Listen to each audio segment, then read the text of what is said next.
Hi guys, it's your girl Melissa at Miyamo Mental Health, dropping gems about all different types of mental health topics.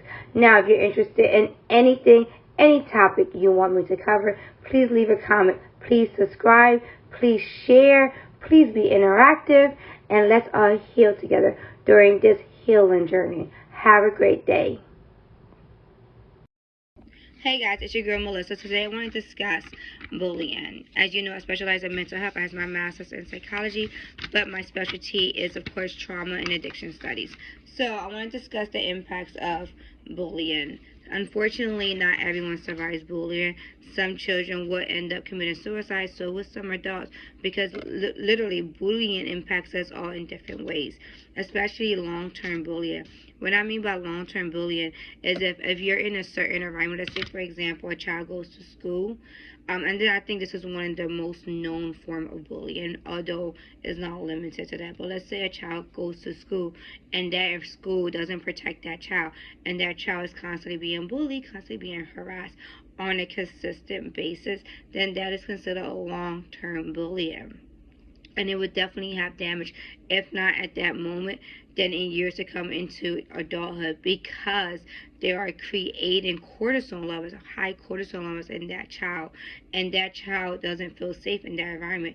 You cannot say that a child feels safe in an environment that they constantly are being harassed and bullied, and no one is intervening. And on top of that, when we talk about children, we talk about the bullying impacts. We understand that children are underdeveloped and children are cruel. So this is why when a parent decides to, like, hey, go into the school and talk to the teachers or the principals, that's usually are not going to stop the problem of bullying. Unfortunately, sometimes we have to actually remove the child from the school, because that child now becomes unsafe in that environment, because now those children are a threat to that child as being bullied. And make no mistake, they are threatening that child. Whether they're just making fun of that child, and although they're not saying, like, I'm going to beat you up, but just making fun of the child and making the child uncomfortable is already creating high cortisol and anxiety levels, and that child is being threatened by their emotions. It starts to lower their self-esteem.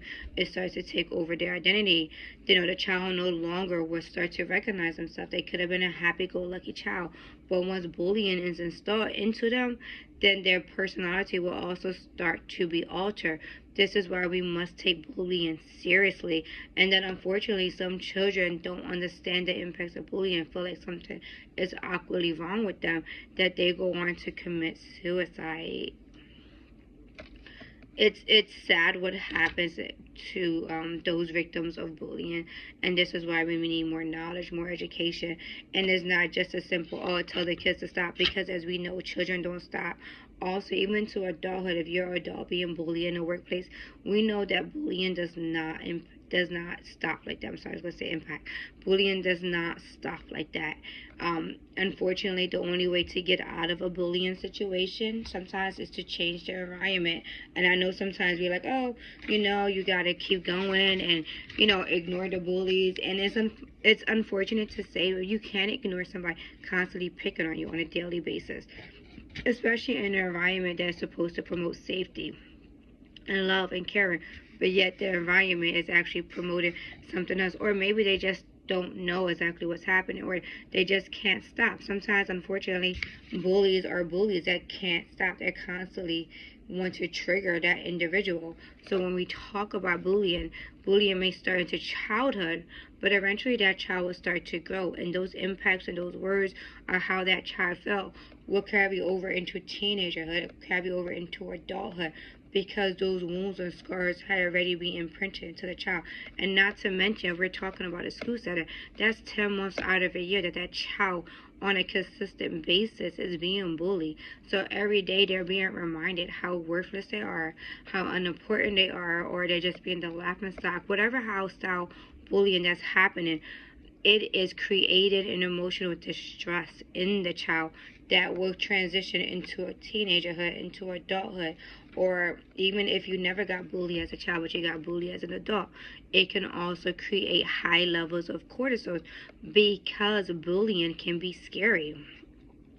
When someone is embarrassing you, when someone is insulting you, when someone is making you feel unappreciated, insignificant, devalue, All of these things are happening, and they're taking an attack on your emotional health and your mental health.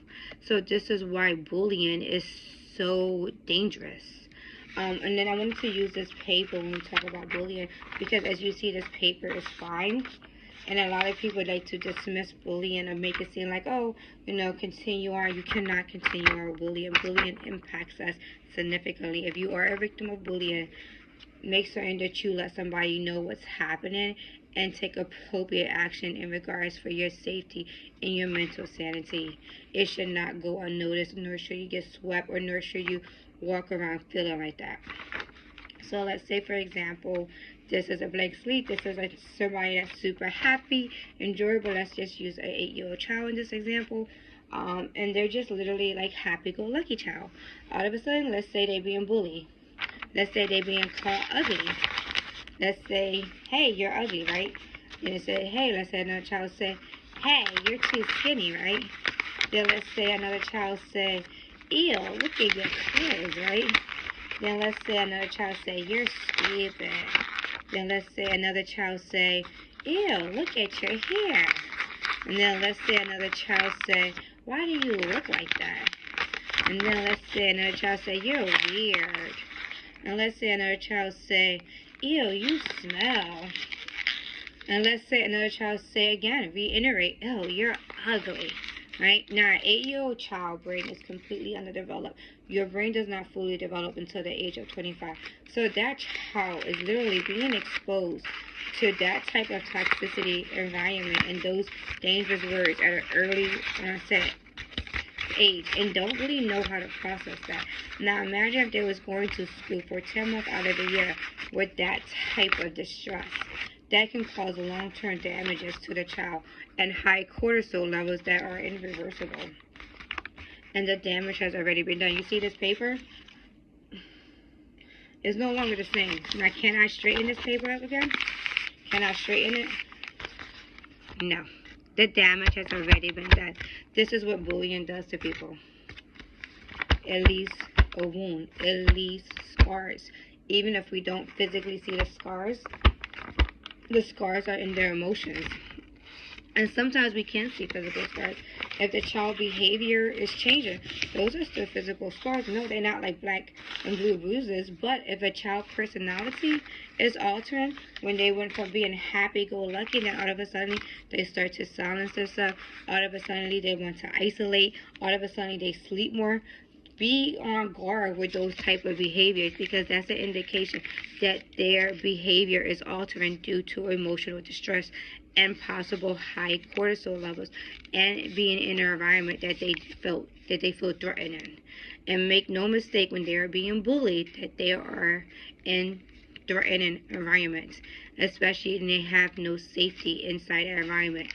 So my advice is not to continuously, especially children, adults maybe channel different manners, but children, as we know, can sometimes be cruel. And since they are in different developmental stages mentally, and we don't always know what is the home life of every child, my best advice as a clinician is to remove the child from their environment, just due to the fact that child is being threatened in that environment, doesn't feel safe.